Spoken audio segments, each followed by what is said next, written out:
welcome to this special edition of Ozarks Tonight. And I'm joined by at least two people who will look familiar to you. Our Chief Meteorologist, Jamie Warriner, and our, what do we call you, Daybreak Meteorologist? I guess that works, right? Our Daybreak Meteorologist, Elisa Raffa, and special guest, Doug Cramer, who is the Chief Meteorologist for the National Weather Service here in Springfield. And how do you, as meteorologists, deal with a public that kind of goes, eh? As on-air meteorologists, we're not going to go on air and issue our own warnings. That's not the way it works. We can talk about our opinions, but the National Weather Service folks are the ones that actually issue the warnings, and they kind of kick that whole process of communicating a severe situation in terms of weather to the public. We will issue severe thunderstorm warnings if we feel as though a thunderstorm is going to produce damaging wind gusts of 58 miles per hour or greater, or large hail to the size of quarters or larger.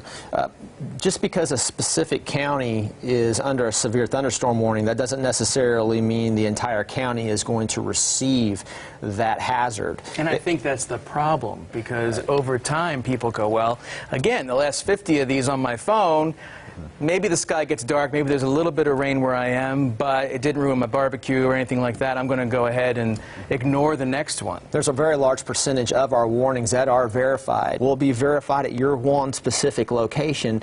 That not always, but a lot of times it will be. Somewhere within that warning will receive that hazard. And I think it's important for the public to know, too, that when there is weather, whether it be severe weather in the form of straight-line winds like we had, or tornado warnings, or hailstorms, or whatnot, these are dynamic situations. They're evolving.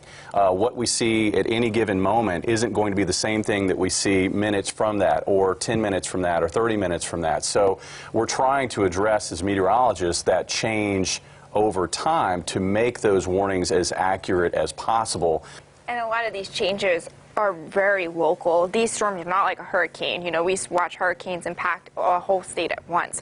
These storms are what we call mesoscale. They've got, it's the tiniest corner of that storm that can do that damage, and that's where we usually see those reports. Not everywhere in the warning, but at some spot in that warning. And I think that's the hard part about the communication, is because people think it's going to affect everyone at one time, and these types of storms just don't do that. I think it's important to note, too, since we're sort of talking a little bit about the Branson tragedy. This wasn't a pop-up type storm that came out of nowhere.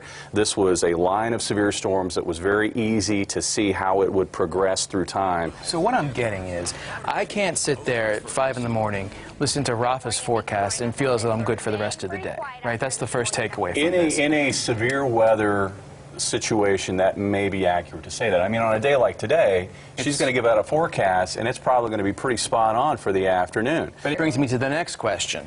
You have watches and warnings. Do you need something else? I mean, have people gotten so saturated with the idea of a warning, and it's so common now, relatively speaking, that there needs to be like a higher tier type of announcement? We have that for tornado and flash flood, correct? That's the emergency part. That's the next tier up, is the tornado emergency, flash flood emergency. And I know that the Weather Service is working on simplifying all of these terms, because we have a lot of them already.